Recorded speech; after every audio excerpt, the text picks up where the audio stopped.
There's a question that few people ask, but everyone should consider. Why is it so hard to reach 80 years old in good health? Medicine has advanced, nutrition has improved, we have more information than ever before. And yet, most people don't make it past that line. The scariest part? It's not due to rare genetic diseases or tragic accidents.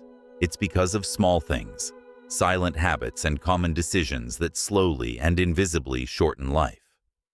We tend to think longevity is a matter of luck or genes. But when you look closely at the statistics, what stands out is this. How long we live is mostly determined by lifestyle, especially the details we ignore. It's not the big mistakes that destroy our health. It's the small oversights, repeated daily for decades, that drain the strength from the body, the mind, and the heart.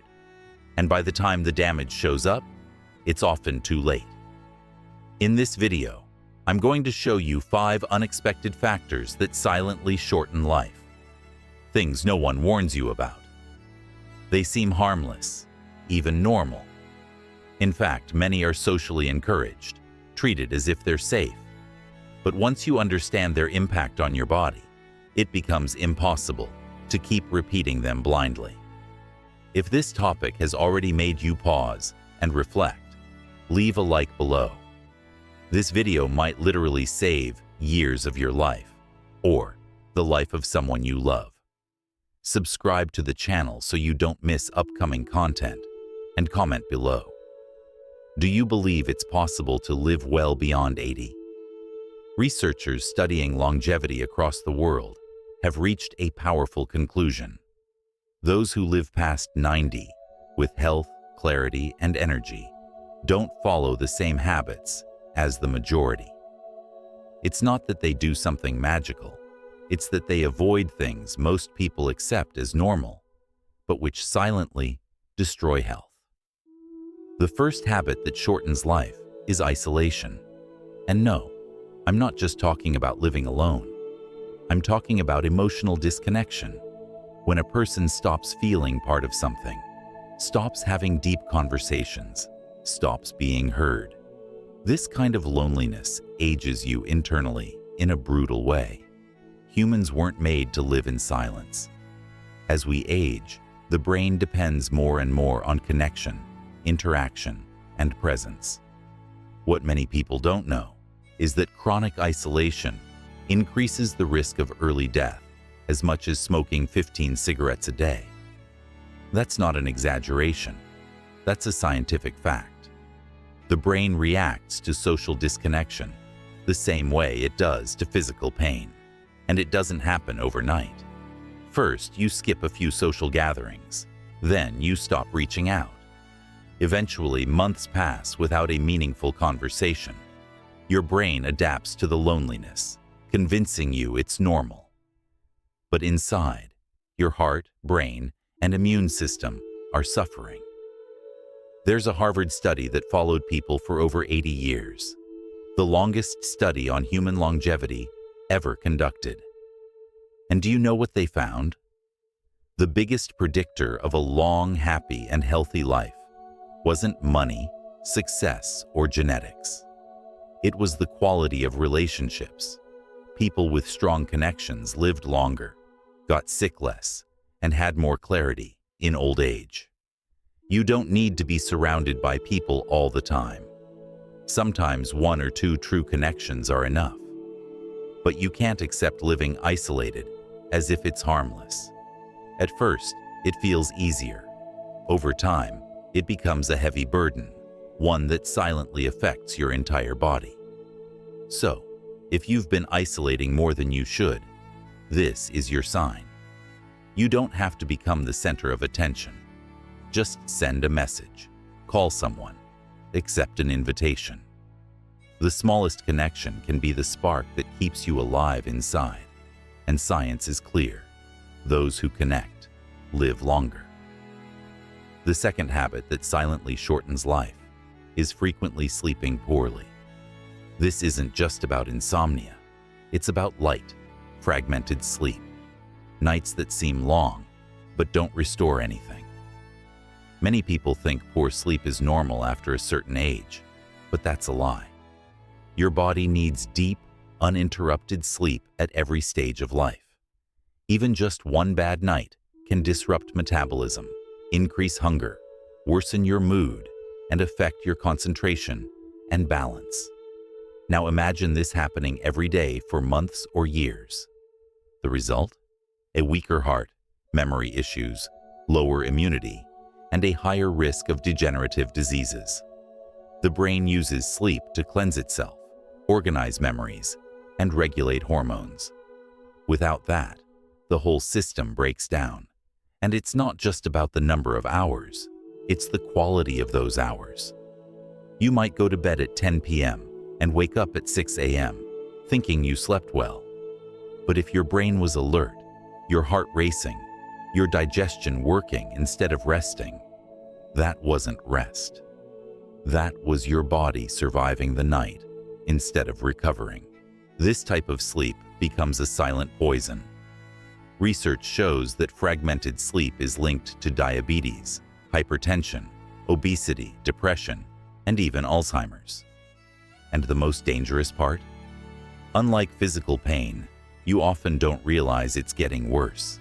You just feel more tired, more irritable, and blame it on aging. But it's not age.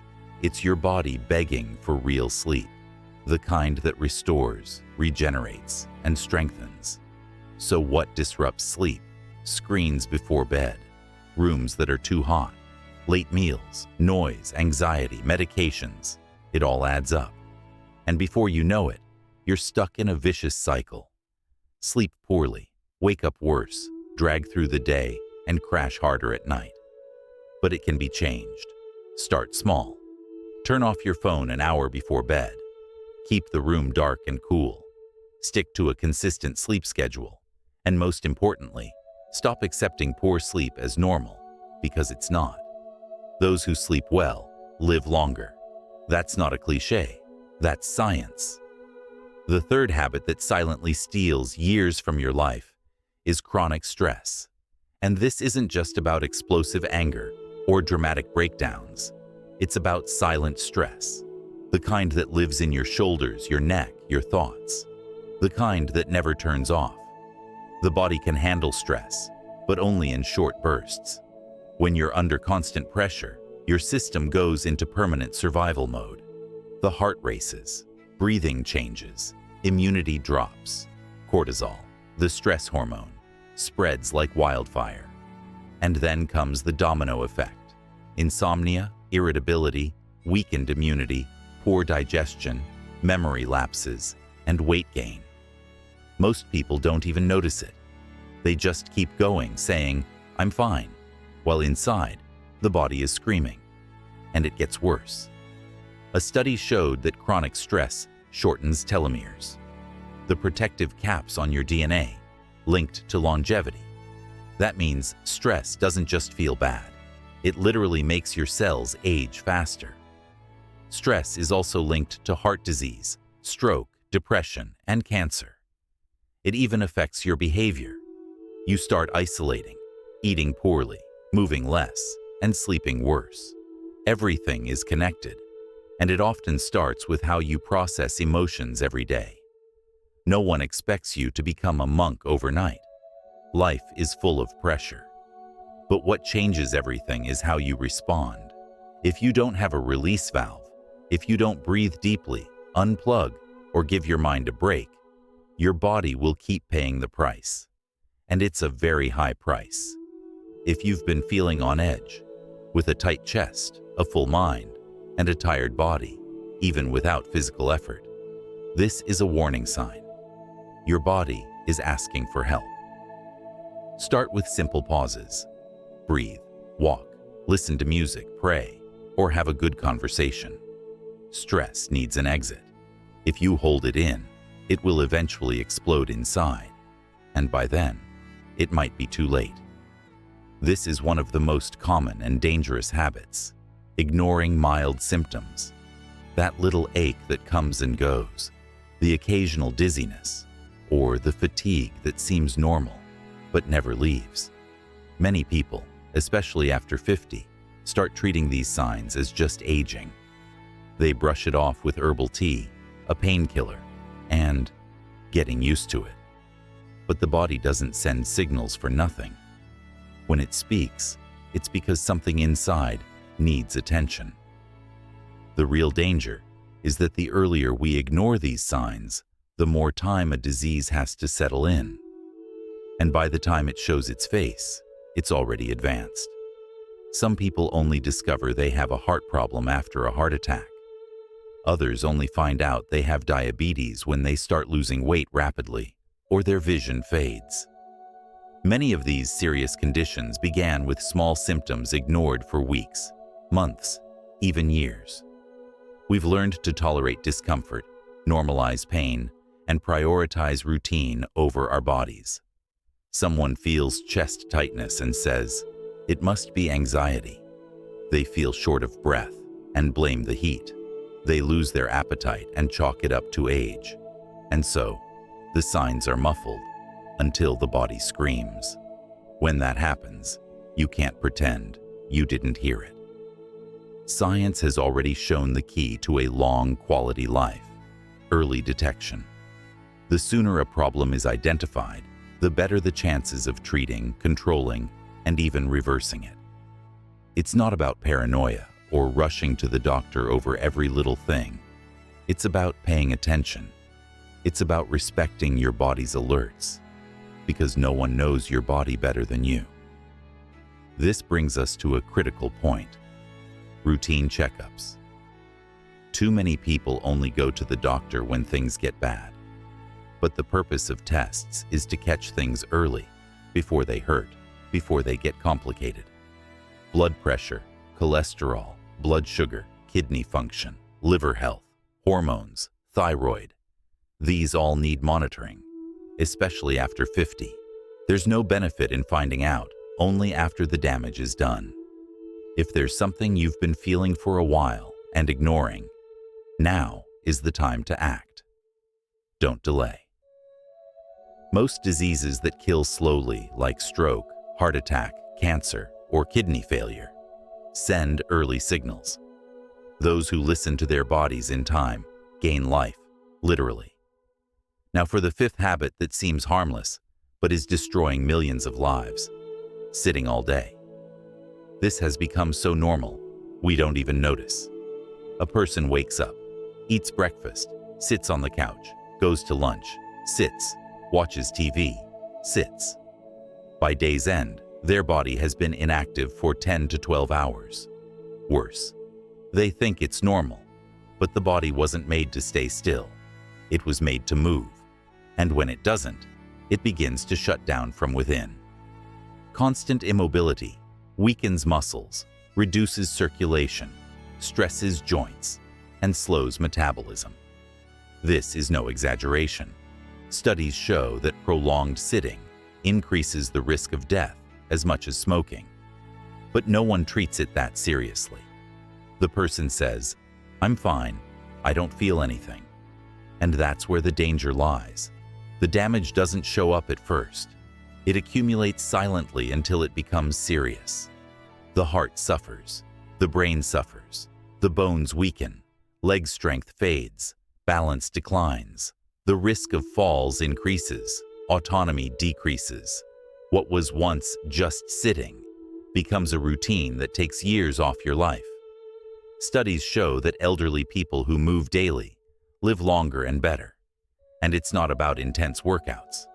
It's about walking, taking stairs, sweeping the floor, stretching, moving your arms, standing up every hour. Movement activates your brain, improves blood flow, boosts mental clarity. You don't need much, just consistency. Yesterday you sat all day? Okay. But today, stand up, stretch, walk to the gate, take a step. Movement is the language of life. And if you want to live better, this is how you reconnect.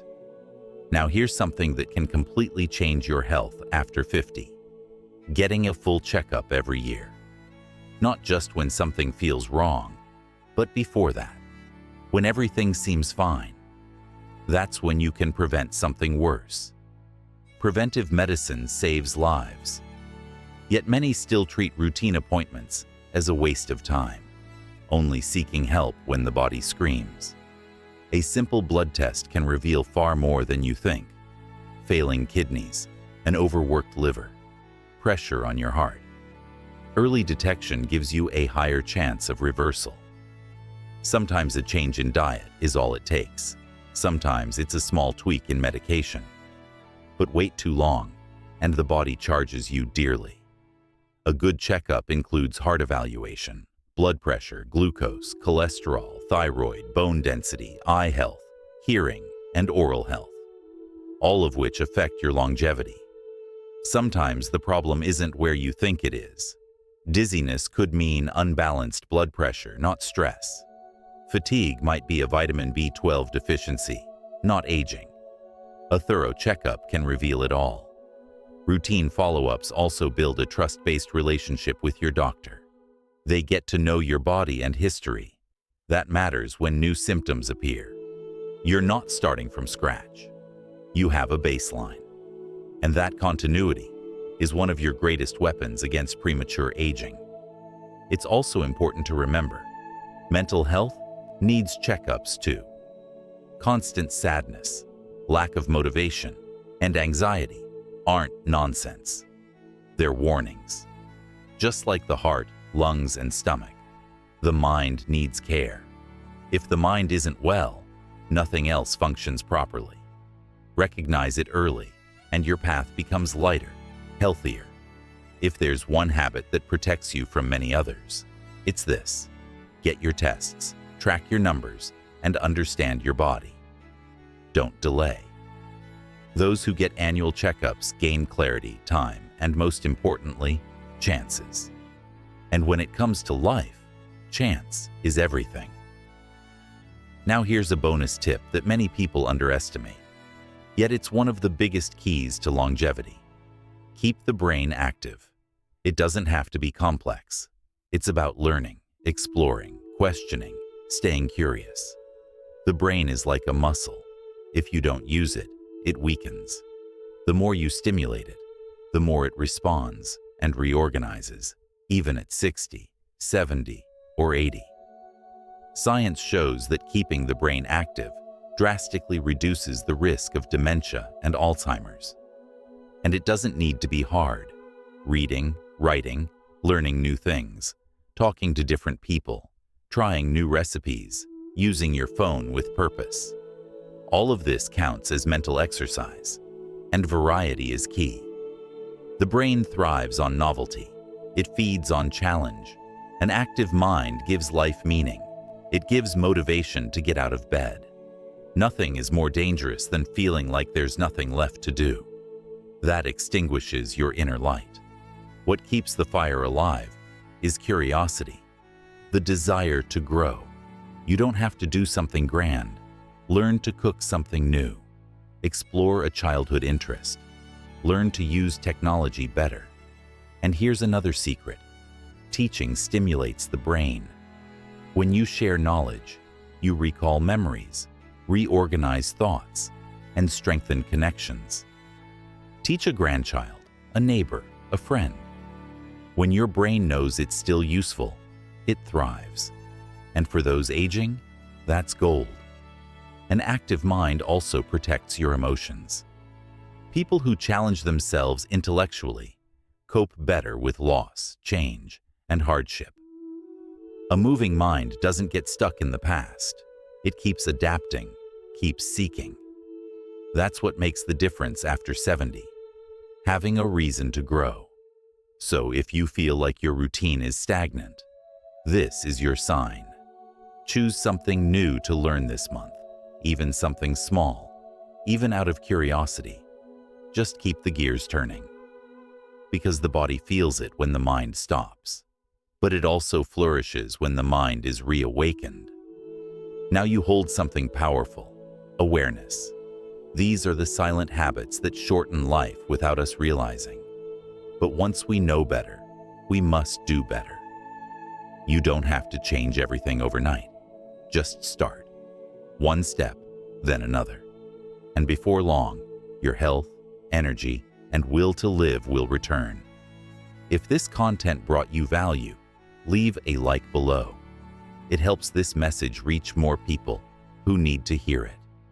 Subscribe to the channel for more videos like this. Direct, no-nonsense, life-extending information. Comment below. Which habit will you change first? Or which did you already know needed adjustment? And please, don't keep this to yourself. Share this with someone you love. Because sometimes, a simple conversation can save years of life. Living long is good, but living well, with clarity, independence, and health, is so much better. And it all starts now.